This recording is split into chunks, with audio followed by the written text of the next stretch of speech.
ravi de vous avoir très nombreux devant votre petit écran. La parole de Dieu nous dit, instruis l'enfant selon la voie qu'il doit suivre et quand il sera grand, il ne s'en détournera pas. L'important, c'est l'enfant. Dépenser du temps, de l'argent, des forces pour instruire les enfants et les diriger. Faites-leur connaître la vérité. Une émission spéciale pour la tribune des enfants.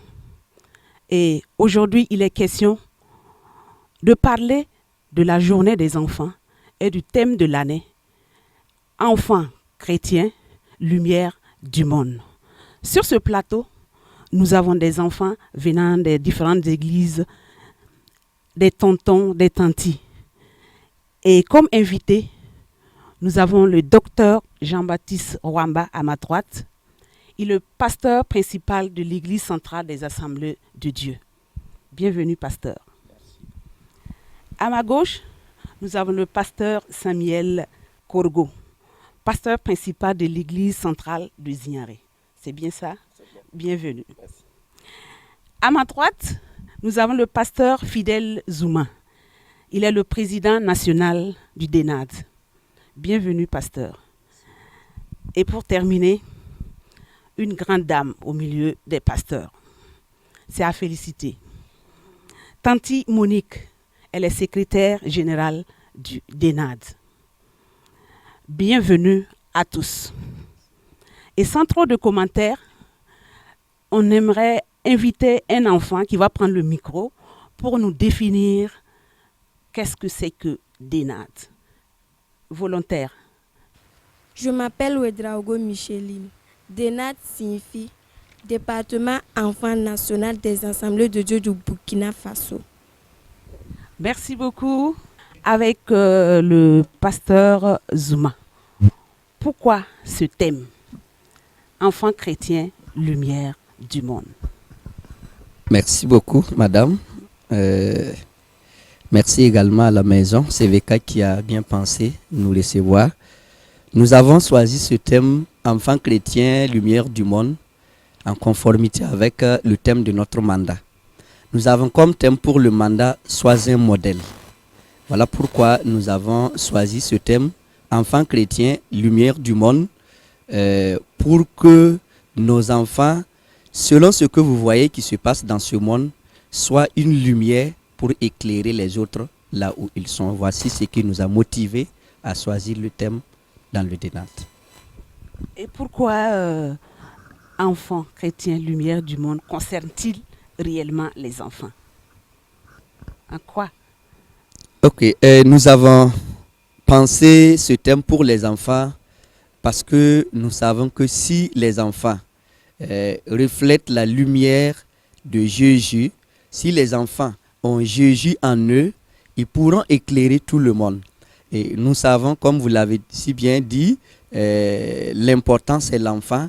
Si les enfants ont cette mission d'éclairer tout le monde, je pense que beaucoup de gens seront éclairés par la lumière de Jésus. Oui, donc nous rendons grâce à Dieu pour ces merveilleux enfants qu'il nous donne. Oui, merci. Souvent, on entend dire que l'enfant est l'église d'aujourd'hui ou de demain. Docteur Rwamba, quelle est votre décision ou qu'est-ce que vous en dites sur ce? Bon, je crois que le problème qui a mené justement à cette déclaration, c'est la dichotomie qu'on voudrait en tirer.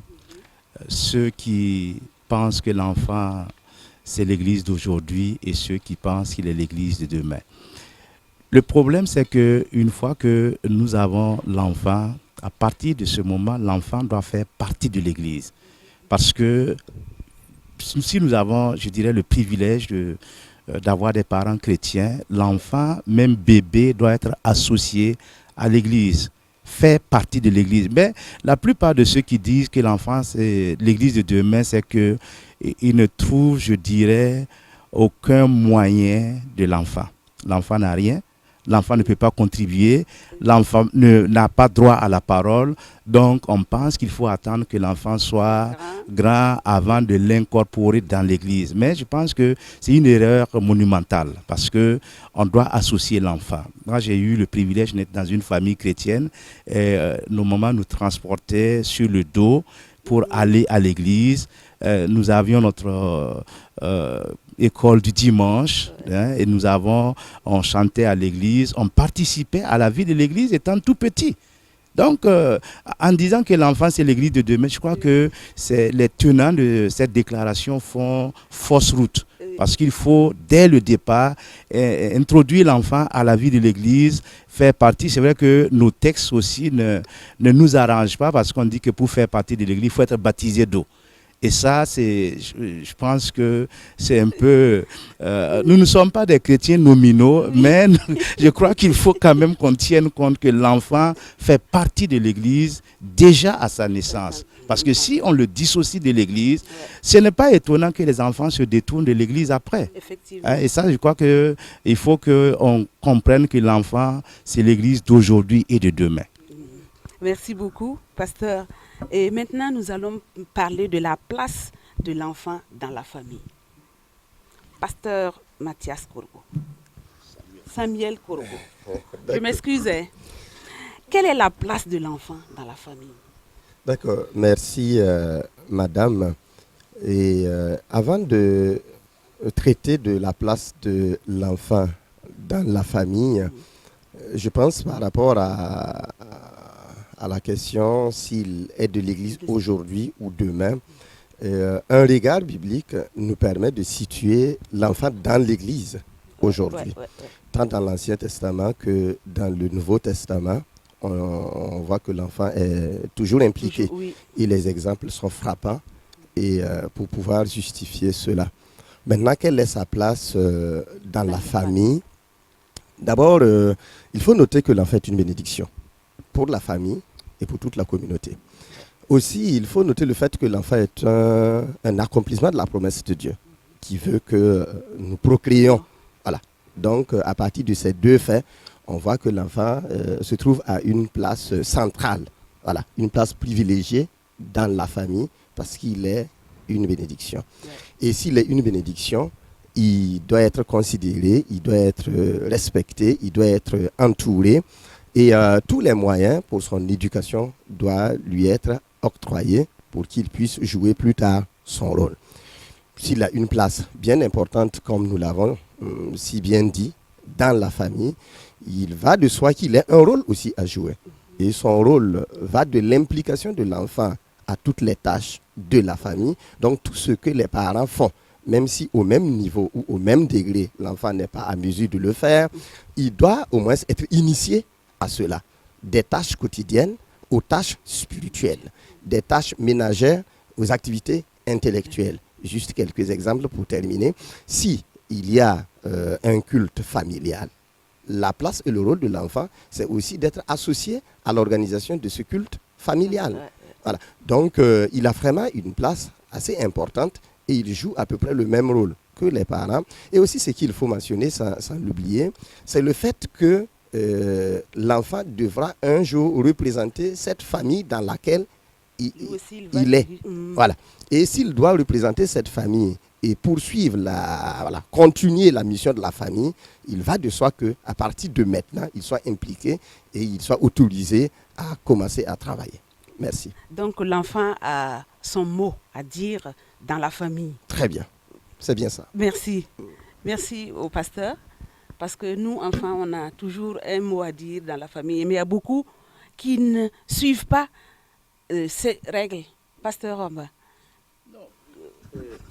Je crois que la tradition a pris le pas sur, je dirais, le caractère biblique. La Bible dit certes d'instruire l'enfant et je profite là mettre l'accent sur le fait que la transmission de la foi doit se faire dans la famille, des parents à l'enfant.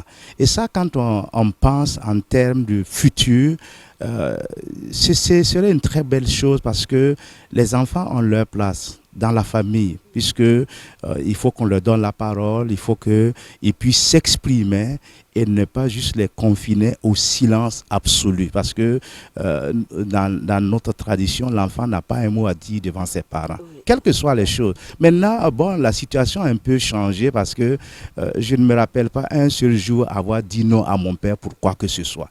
Tout ce qu'il fait, tout ce qu'il dit là, je dois l'exécuter. Bon, mais maintenant, il arrive que je discute avec mes enfants. Parce que quelquefois, on n'est pas le même avis sur certaines choses. Ils donnent leur avis. Et quelquefois, on est obligé de se plier parce que leur avis compte aussi dans la vie de la famille. Donc, il est important de les associer dès le départ. Et c'est vrai, Dieu, par la plume de Moïse, avait dit de transmettre les commandements de génération en génération. Et je crois que ça, c'est important. Effectivement. Merci beaucoup, docteur. Tanti Dawo, peut-on dire que les enfants jouent le rôle qui est le leur aujourd'hui dans la famille chrétienne? Bon, merci. On peut dire oui, dans certaines familles, mais il y a aussi des familles dans lesquelles on peut dire que ces rôles ne sont pas pleinement joués, parce que dans notre société, nous remarquons beaucoup de difficultés. Le pasteur Korogo disait tout à l'heure que les enfants sont une bénédiction, et il a décliné aussi le rôle que les enfants jouent. Mais bon, il y a quand même des enfants qui n'ont pas leur place, ils n'ont pas leur mot à dire, ils n'ont pas des suggestions à faire, ils ne sont pas impliqués dans les travaux, etc. Donc, il y a beaucoup de choses à faire dans les familles pour que les enfants puissent réellement jouer leur rôle, reprendre leur rôle. Voilà, et jouer leur rôle dans les familles. Ok, merci beaucoup, Tanti. Pasteur Zouma, beaucoup de personnes manquent d'affirmer que les familles ont démissionné de l'éducation. Et si on va voir actuellement, beaucoup de parents n'ont pas le temps pour les enfants d'aujourd'hui. Vous, en tant qu'acteur du DENAD, que pouvez-vous dire à ce sujet? Ok, merci beaucoup. À travers les réactions des différents membres du DENAD, qui sont les moniteurs, nous remarquons effectivement qu'il y a quelque chose qui devrait être fait par les parents qui n'est pas fait. Parce que quand nous sommes avec les enfants, nous comprenons que ce que les parents doivent faire là, ils n'ont pas fait cela. Et ce manque de temps, le docteur vient de dire tout de suite que actuellement, lui, il communique avec ses enfants. Il faut avoir du temps pour communiquer avec ses enfants. Et bien vrai, les parents se soucient de l'avenir des enfants en se levant très tôt le matin pour aller au travail, revenir le soir. Mais on peut tout gagner, l'argent, laisser des parcelles, tout pour les enfants. Mais quand l'enfant n'a rien comme éducation, comme crainte de Dieu, quelques jours après ton départ, ils vont tout dilapider. Donc c'est pourquoi je pense que même s'ils ont raison de chercher de l'argent pour les enfants, le temps qu'ils doivent mettre pour les écouter, c'est mieux. Parce que les enfants de maintenant ne sont pas ceux d'avant. Ils ont quelque chose pour communiquer, ils ont quelque chose pour dire. Mais quand les parents n'ont pas du temps pour s'asseoir avec les enfants, bon, ces mêmes enfants sont obligés d'aller passer leur temps devant le net, qui forcément ne va pas leur communiquer ce qui est bon à tout moment. Donc, nous remarquons cela et notre invite, c'est d'avoir du temps pour les enfants, leur écouter, réserver du temps dans la semaine, dans la journée pour écouter les enfants. Et là, ça va contribuer en tout cas à leur éducation. Ok, merci. Donc, notre invite aujourd'hui, c'est que les enfants, les parents doivent avoir du temps. Ne laissez pas la télé seulement aux enfants, ni l'école, mais ayez le temps pour les enfants. Nous allons poursuivre toujours et nous allons revenir à notre tanti. Quels sont les principaux défis que vous rencontrez du fait de la faible implication des familles, des parents surtout? Ok, nous voyons effectivement des parents découragés et des éducateurs fatigués. Et grande est la tentation de vivre la démission et puis le laxisme et dans l'éducation. Il y a une citation qui dit que la famille est la première école des vertus dont aucune société ne peut se passer. Donc, nous avons beaucoup de défis quant à la faible implication des parents dans l'éducation des enfants de nos jours. Je peux citer par exemple l'irresponsabilité des parents et face à cette éducation, et cela occasionne ce que notre président disait tout à l'heure, et les enfants errent ça et là dans les rues. Nous rencontrons aussi un exemple des mamans qui ont laissé carrément l'éducation de leurs enfants et aux filles de ménage. Voilà, aux filles de ménage. Donc ça fait que dès le bas âge, l'enfant manque d'affection. Par exemple, nous pouvons prendre l'exemple de l'allaitement maternel, même qui n'est plus ça. Il n'y a plus d'allaitement maternel, donc il n'y a pas de communication d'affection tellement par l'allaitement. Nous pouvons prendre l'exemple sur beaucoup de tâches ménagères qui pouvaient être faites par les mamans et qui ne sont plus faites, surtout les mamans de la ville. Voilà, les mamans de la ville, au village, bon, il n'y en a pas tellement, mais en ville, et chacun court pour une vie meilleure. Donc cela fait qu'il y a une démission des mamans, et en tout cas dans l'éducation des enfants. Un autre cas qui n'est pas moins grave dans les familles et qui prouve aussi la démission en matière d'éducation, c'est le manque de dialogue et je peux dire de communication entre parents et enfants. Donc les enfants n'ont pas réellement la possibilité, bien le temps ne l'est pas donné pour pouvoir s'exprimer. Voilà, pourtant il faut que les enfants arrivent à s'exprimer et si ce n'est pas bien, ils peuvent être corrigés. Vous voyez, mais il n'y a pas de communication, il n'y a pas d'échange d'informations entre les parents et les enfants. Et aussi, il y a des défis en matière de comportement des parents. Nous rencontrons des parents qui vivent dans des vices tels que la drogue, voilà, la dépravation, etc. Et pourtant, il est dit que l'enfant imite ce qu'on lui dit, ce qu'on fait plutôt. Il ne fait pas ce qu'on lui dit. C'est un grand imitateur.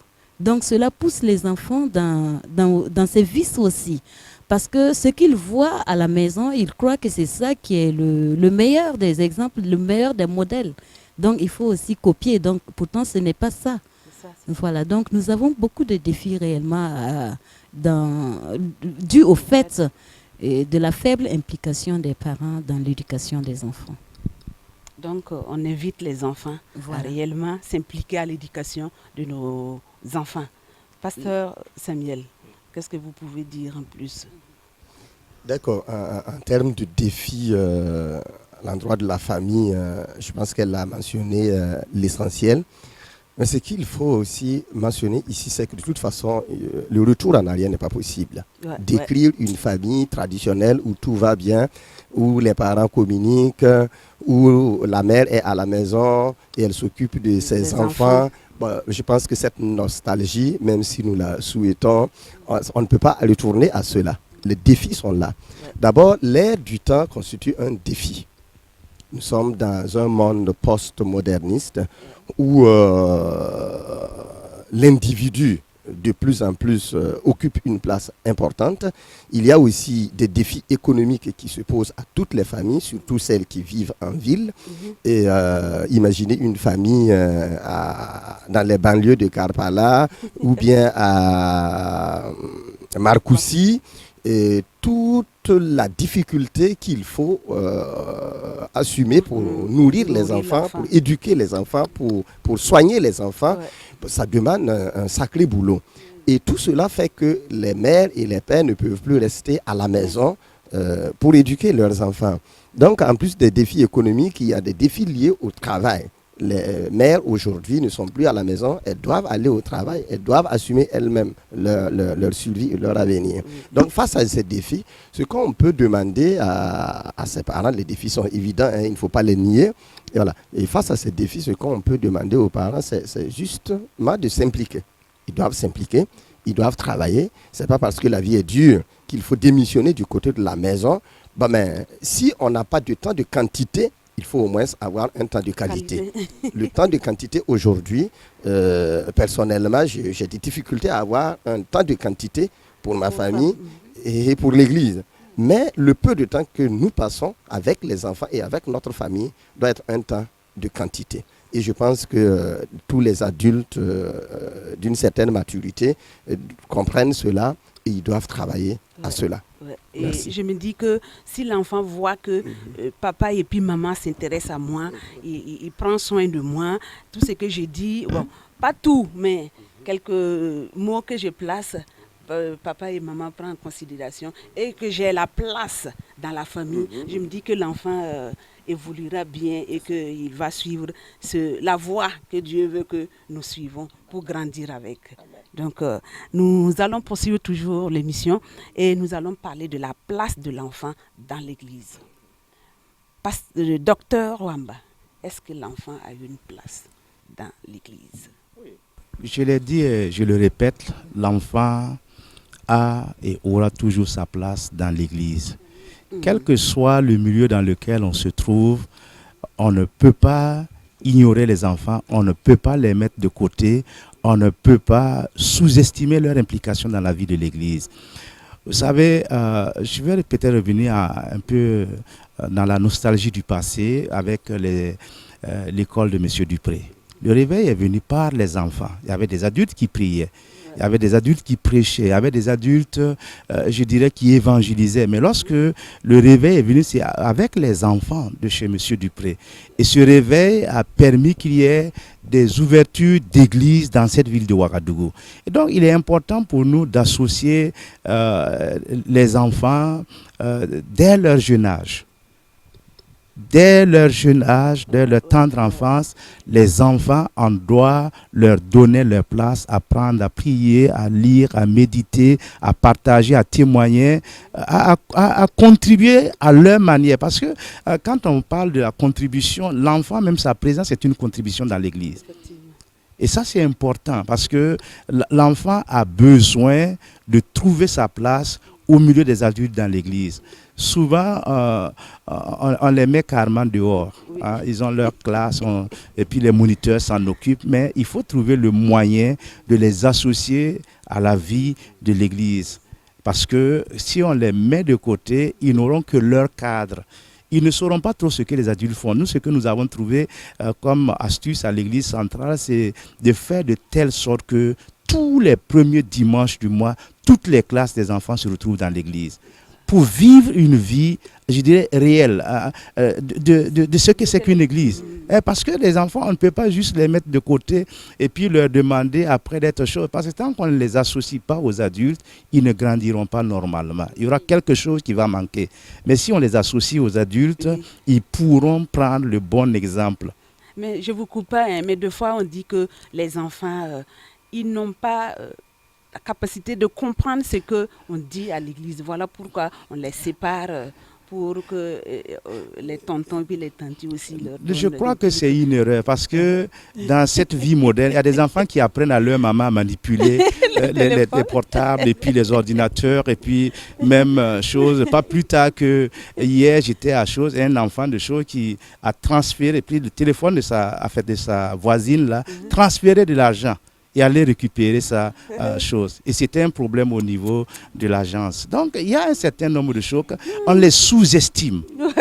Et on sous-estime leur compréhension des choses divines. C'est pourquoi je crois qu'il est très, très important de leur faire la place. Parce que il faut avoir aussi une vision des enfants pour leur faire la place dans l'église. Parce qu'actuellement, la vision, c'est quoi? C'est les adultes.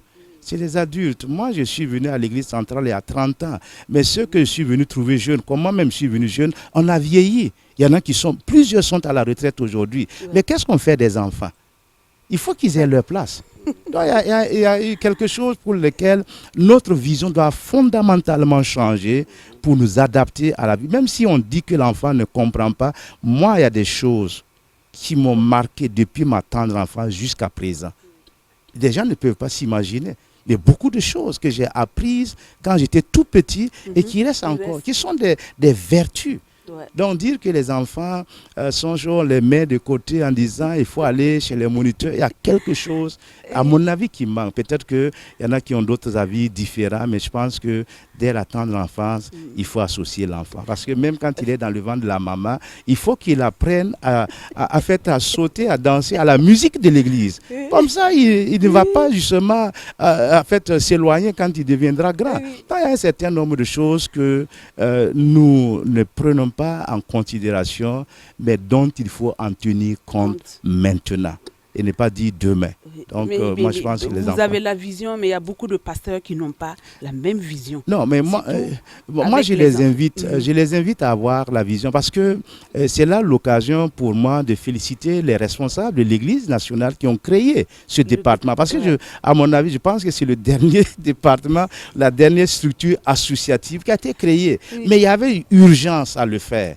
Parce que c'était très important de pouvoir encadrer les enfants. Et c'est le donner le bienvenu au sein des assemblées de Dieu pour montrer l'importance et la place que l'enfant doit avoir dans l'Église. Parce que nous pensons que les enfants sont trop petits pour comprendre certaines choses, mais mettez-les à l'épreuve. Vous allez voir qu'ils comprennent beaucoup de choses. Ils vont faire beaucoup de choses pour se prendre leur part.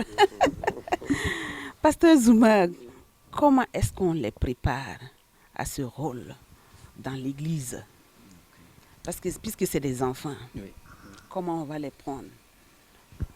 Merci beaucoup. Le docteur Wamba vient de dire tout de suite que actuellement, quand ils regardent leur génération, ils sont maintenant avancés en âge.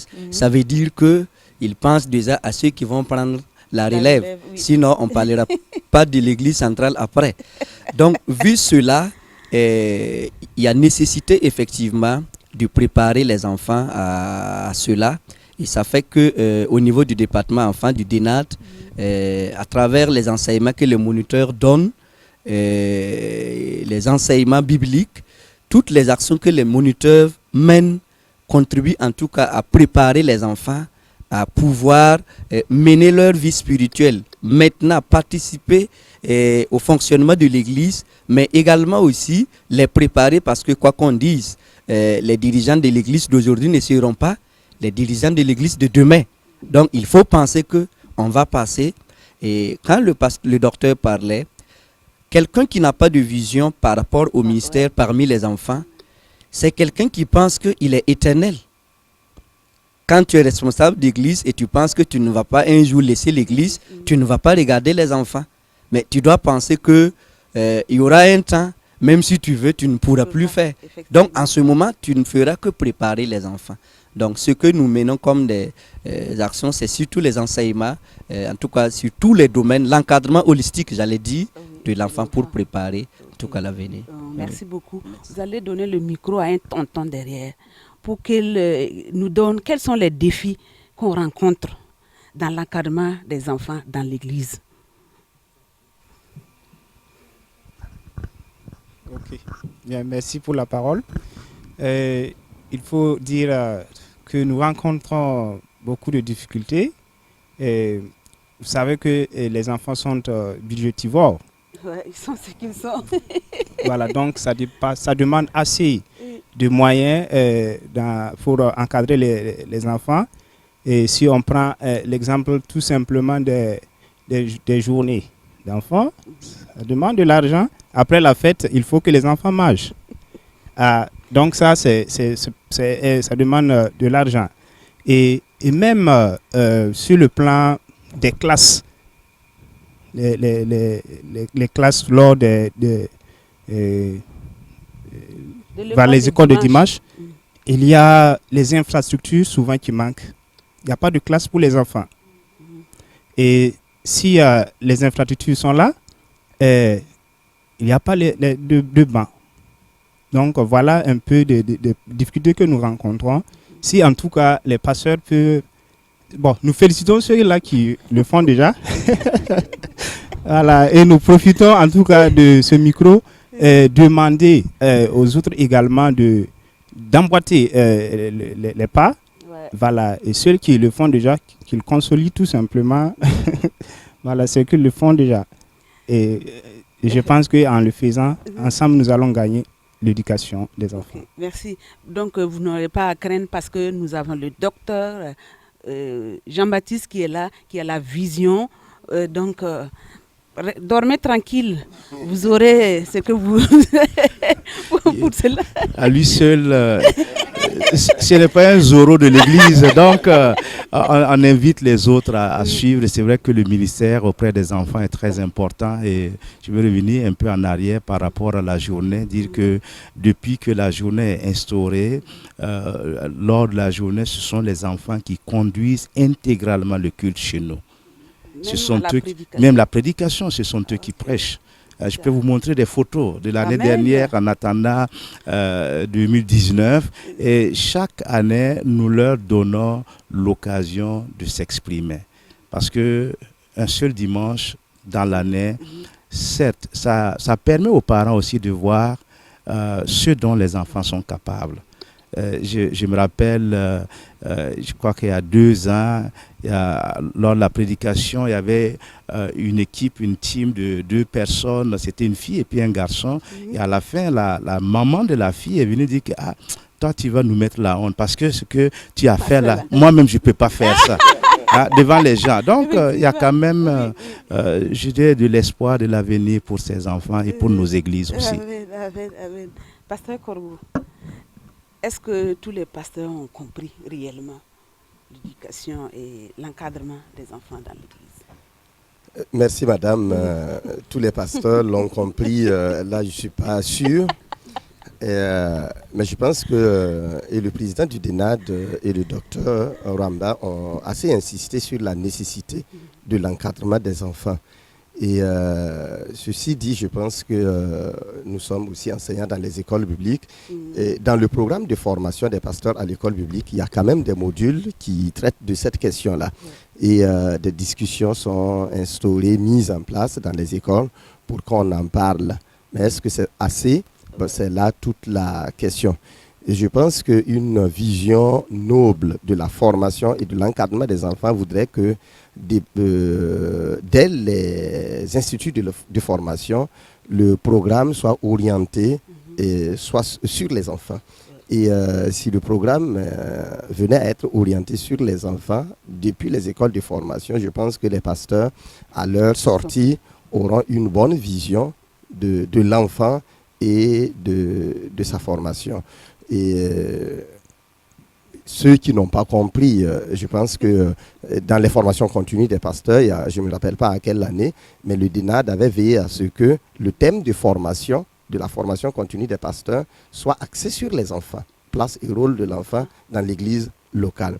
Donc il y a un travail permanent et des faiblesses, il y en a toujours, des choses qui ne sont pas toujours bien faites, on pourrait toujours les mentionner, mais on sent quand même de plus en plus un engagement de la part des pasteurs de travailler à l'éducation des enfants. Le docteur Ramba a cité quelques exemples.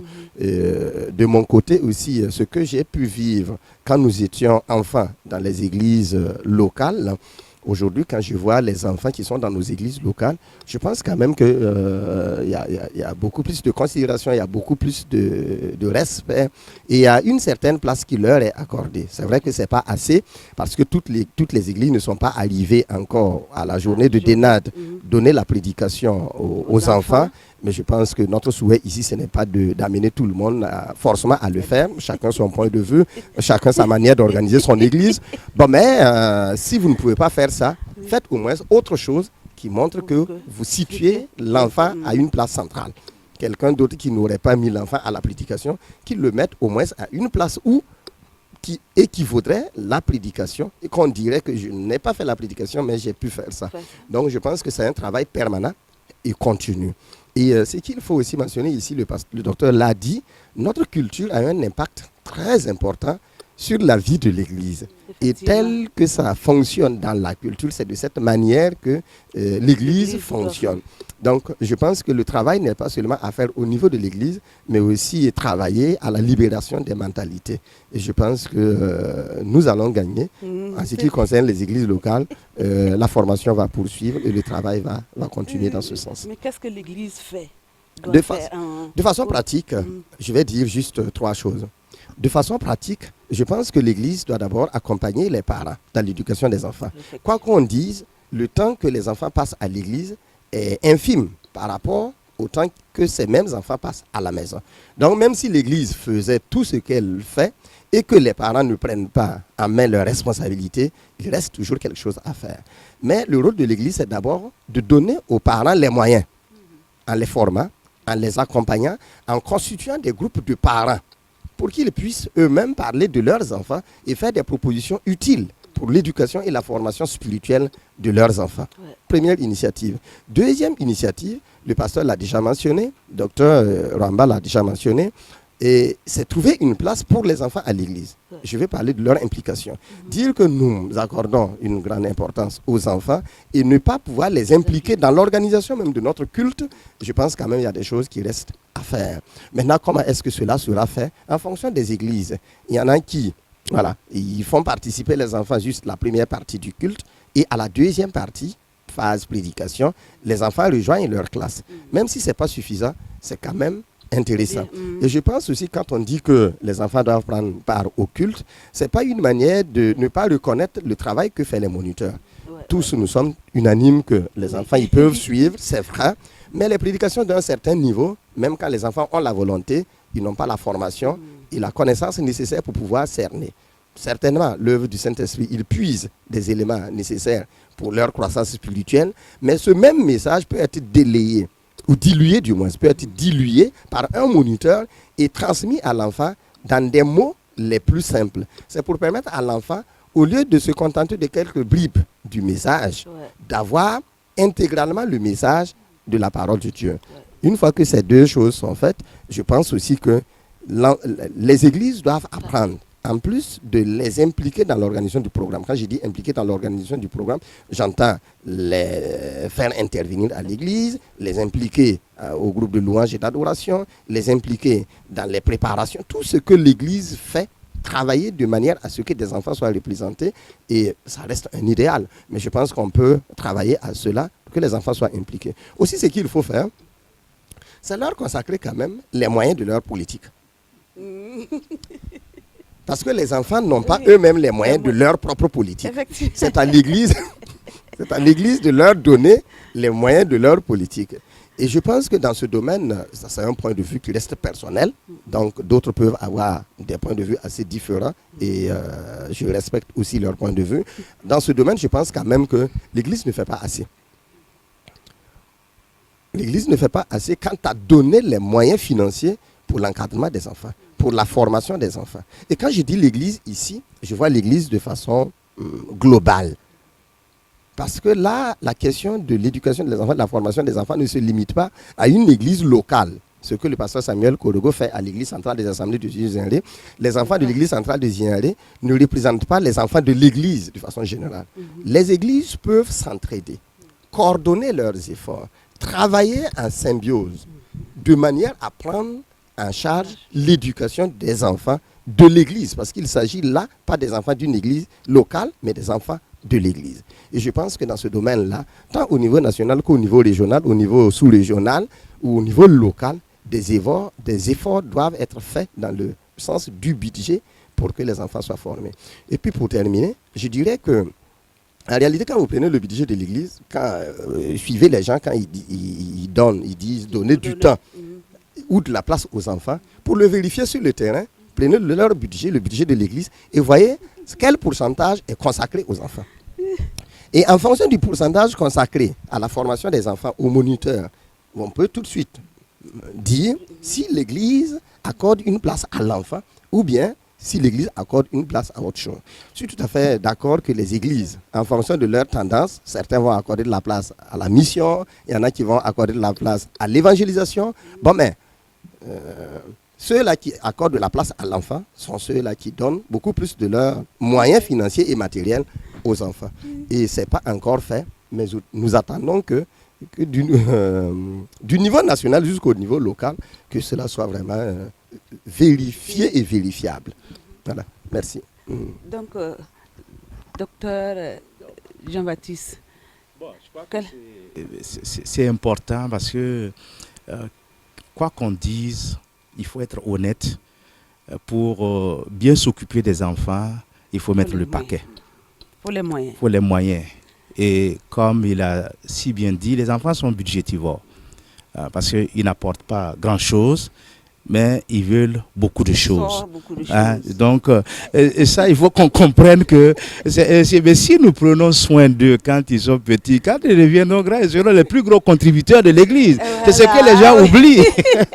Et je crois qu'à ce niveau, nous, à notre niveau, on essaie de les encourager, quelles que soient les formations, les besoins qui sont exprimés. C'est vrai, nous avons un poste budgétaire pour le DENAT au niveau de notre budget local. Bon, mais on va au-delà de ce budget-là. On va au-delà de ce budget et comme pour vous donner un petit exemple, c'est vrai, les enfants n'ont pratiquement pas grand-chose. Chaque année, l'Église, les moniteurs trouvent une tenue pour leur fête de Noël, comme on le dit, et aussi pour leur journée. Et les pagnes, c'est l'Église qui préfinance. Chaque année, c'est l'Église qui donne l'argent pour qu'on achète les pagnes. Et après la vente, maintenant, les moniteurs reversent la somme chose. Et cette année, par exemple, elles ont demandé un déblocage de 1,2 million qu'on a donné. Et ils ont vite vendu les pagnes. Ils ont reversé l'argent. Donc ça, c'est important. C'est pas grand-chose, mais ça peut changer. Même le ministère en fait, auprès des enfants dans l'église locale. Parce qu'il faut qu'ils soient encouragés. C'est vrai qu'ils donnent leurs moyens, leur savoir, leur talent et tout. Ils ne sont pas payés, ces moniteurs-là. Il faut que l'église trouve le moyen de les encourager, ne serait-ce qu'en accédant à leurs demandes, qui sont essentielles. Par exemple, les moniteurs qui vont accompagner les enfants au camp, les moniteurs qui vont faire des déplacements pour ceci ou pour cela. Il faut que l'église locale puisse d'une manière ou d'une autre les encourager. Une forme de motivation pour dire, bon, l'église est derrière vous, l'église vous encourage et l'église vous envoie. Ça, c'est important. Parce que c'est vrai que si on n'a pas les moyens, on doit avoir les mots pour les encourager. Et ça, je crois que n'importe quelle personne qu'on encourage trouvera les voies et moyens, les forces nécessaires d'accomplir sa mission. Merci beaucoup. Tonton, tanti, donc je vous disais de ne pas vous inquiéter parce que les pasteurs ont une vision pour vous et amenez vos doléances et l'Éternel s'en chargera. On va rester avec vous, pasteur Rwamba, et on va parler de la place de l'enfant dans la société. Nous vivons dans un monde réellement, il y a la dépravation. Dans nos écoles, il y a la drogue. Franchement, on s'inquiète beaucoup. Mais qui doit-on accuser? C'est la maman ou c'est le papa? Bon, je crois qu'il faut éviter de pointer un doigt accusateur vers les gens, mais simplement les responsabiliser, les sensibiliser. Parce que même le monde reconnaît le droit de l'enfant. Il y a l'UNICEF et puis la déclaration des droits de l'enfant et tout. Le souci, c'est quoi? De permettre qu'une nouvelle génération soit élevée dans les meilleures conditions. Et je crois que par rapport à la place de l'enfant dans le monde, il a sa place. Mais je dirais aussi que les parents se doivent d'éduquer les enfants. Aujourd'hui, notre pays, il y a un incivisme qui ne dit pas son nom.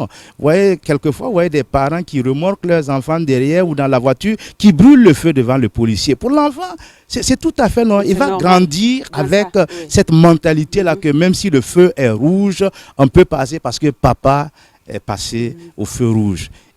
Les parents sont avant tout le miroir de l'enfant.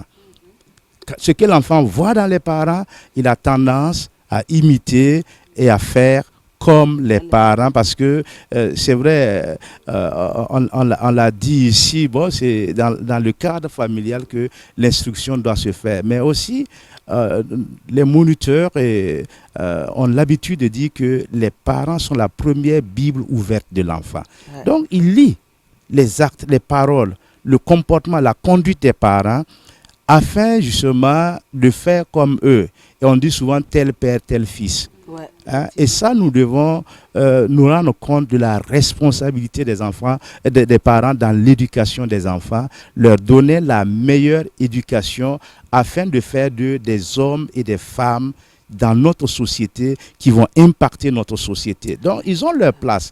Et les parents se doivent d'être de bons parents, de bons éducateurs.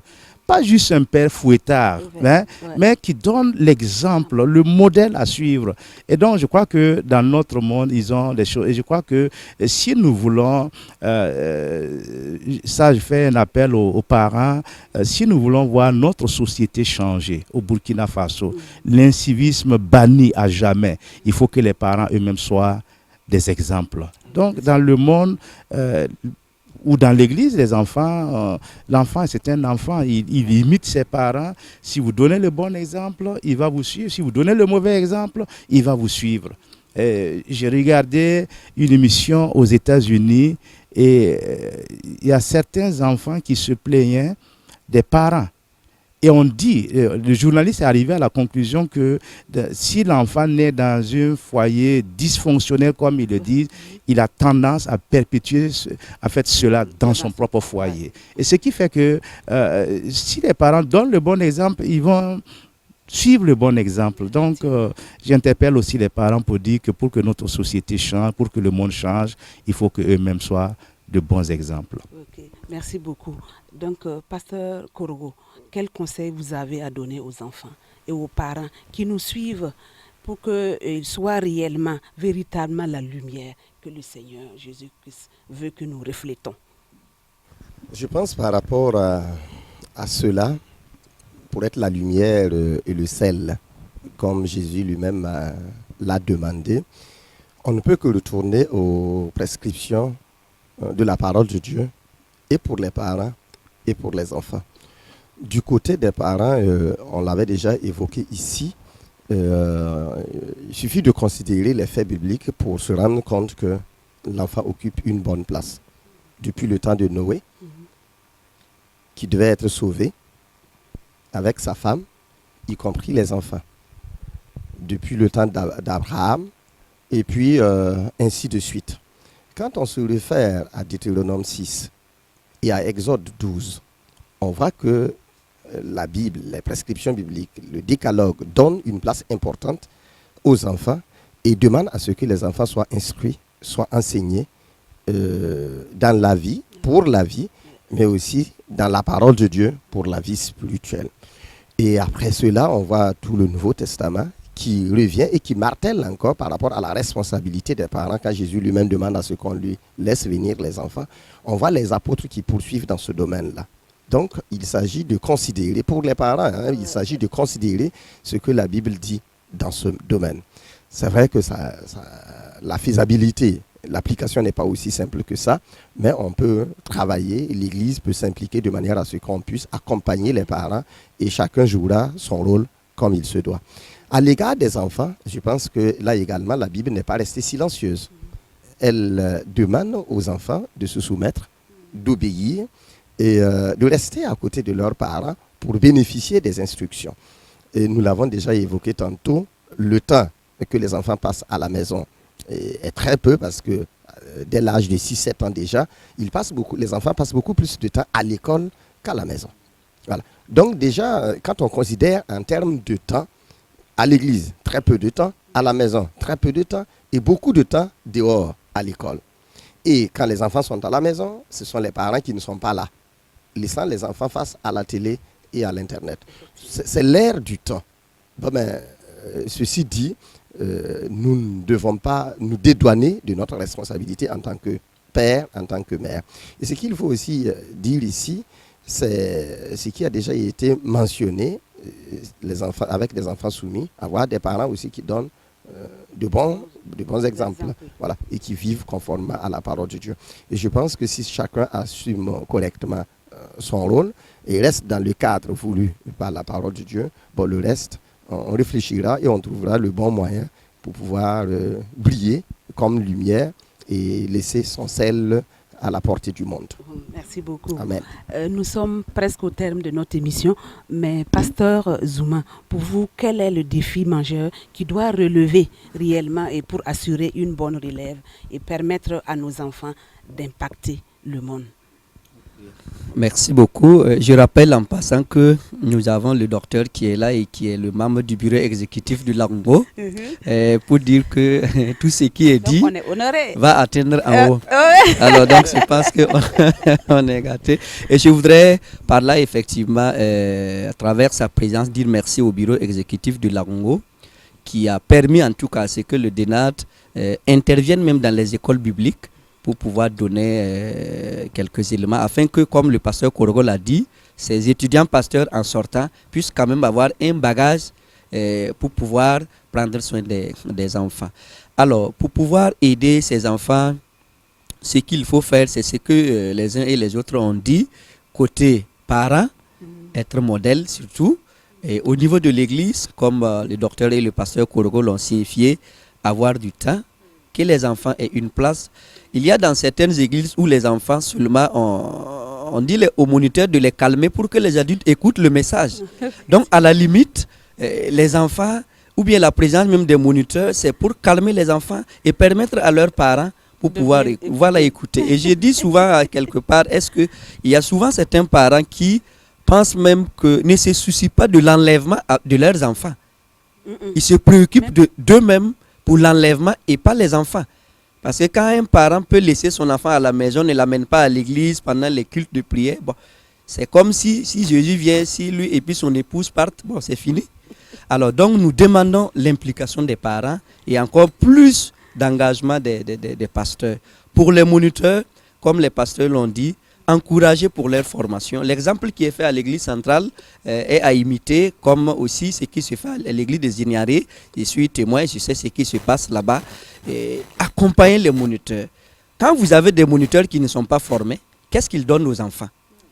Attendez-vous à une église rebelle si vous ne connaissez pas ce que les moniteurs donnent. Donc, impliquer l'implication de tous les acteurs. Et là, nous aurons en tout cas des enfants qui vont impacter. Merci beaucoup. Nous sommes au terme de notre émission. On va faire tour de table brève. Donc, en commençant avec la tanti. Et si vous avez des recommandations spécifiques à faire aux parents, aux moniteurs, à l'église et à tous ceux qui sont concernés. Bref, parce que comme c'est bref, je vais surtout parler des parents. La recommandation à donner aux parents, parce que nous parlons de manque de temps, en tout cas la vie mouvementée, la poursuite d'une vie meilleure, c'est que vraiment les parents puissent vraiment s'impliquer encore plus dans l'éducation de leurs enfants et l'instruction des enfants. Comme Proverbe 22:6 l'a bien dit, instruire l'enfant selon la voie qu'il doit suivre et quand il sera vieux, il ne s'en détournera pas. Donc donner le temps aux enfants, la place qu'il leur faut et aussi communiquer avec les enfants, dialoguer avec eux, s'impliquer en tout et pour tout dans l'éducation des enfants. Il y a aussi un aspect très important qui est le culte familial. Voilà. Et il y a des familles qui ne le font pas. Le DENAT voudrait vraiment que cela soit fait. Et ceux qui le faisaient, encore plus redoubler d'efforts, parce que l'Église ne fait que donner du complément aux enfants quand ils viennent à l'Église. Donc la base même de l'éducation, c'est à la maison. Ok, merci beaucoup. Pasteur Zouma. Je voudrais dire merci. Si nous sommes là, comme le docteur l'a dit, il y a eu des pionniers au niveau du DENAT. Dire merci en tout cas au pasteur Korogo est là, le pasteur Konkobo, les pasteurs Cefas. Il y a beaucoup de moniteurs qui ont commencé le ministère et nous sommes venus trouver. Il faut leur dire merci pour le travail abattu. Et merci encore à nos représentants tontons et les enfants qui sont là, qui ont honoré. Et je pense que le docteur va inviter tout le monde à célébrer la journée qui vient le 27 janvier. Okay. Pasteur Samuel.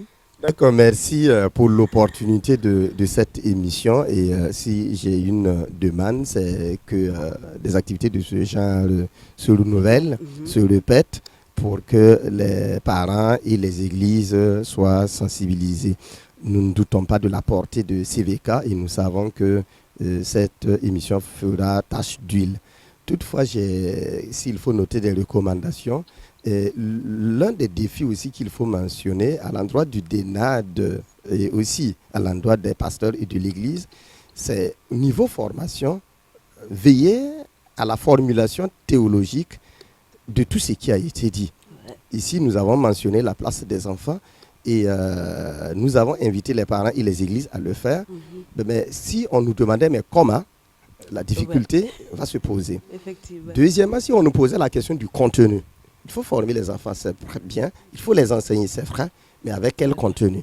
Et là également, je pense qu'on se tournera vers le DENAD ou vers les pasteurs pour demander un contenu. Et je pense que des manuels de formation peuvent être faits pour que les églises en bénéficient, pour que les pasteurs en bénéficient. Et dans ce sens-là, je pense que les choses peuvent être améliorées. Aussi, il y a une réflexion qu'on peut poursuivre quand on évoque la question de la place de l'enfant dans l'église et sa place en tant que membre. Moi, j'adhère au principe qu'il a sa place dans l'église, il est de l'église d'aujourd'hui, toutefois, il ne peut pas être considéré comme membre de l'église. Et je pense que c'est des formulations théologiques sur lesquelles il faut travailler, parce que le déblocage mental et intellectuel va débloquer aussi le travail sur le terrain. Tant que les gens ne sont pas enseignés et instruits sur la réalité des faits bibliques et des informations bibliques, vous allez constater sur le terrain qu'il y a un retardement. Mais quand le déclic mental est fait et une formulation théologique bien propre est faite et que les gens ont compris, je pense que ça va nous aider. Donc que le Seigneur vous bénisse. Merci beaucoup. Et que sa gloire on va terminer avec le docteur. Je serai assez bref et dire simplement que l'enfant, c'est avant tout un investissement. On regarde souvent l'enfant comme étant l'enfant comme si derrière lui, il n'y a pas de personnalité. Il faut voir les enfants avec un œil adulte. Un œil adulte, c'est-à-dire que, comme je l'ai dit, la tradition est un chose, même quand on devient père de famille devant son père, on est un enfant. Il faut que ça change.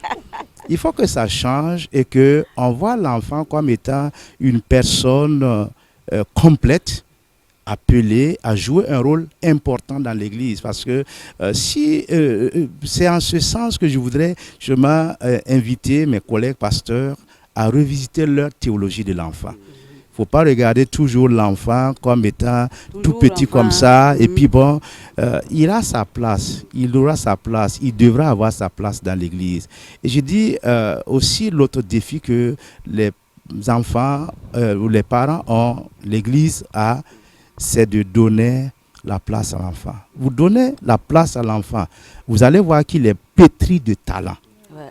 Donnez-leur l'occasion. Si vous leur donnez l'occasion, vous allez être merveilleusement surpris. Et ne pas voir les enfants comme étant des gens qui sont là pour justement perturber le culte ou chose, mais voir cela comme des enfants qui sont des futurs anciens de l'Église, des futurs diacres de l'Église, les futurs pasteurs de l'Église. Et ça, c'est important parce que si on les écarte dès le départ, nous risquons de ne pas voir le fruit qu'on attend d'eux. Et la vision que nous avons des enfants risque d'être figée.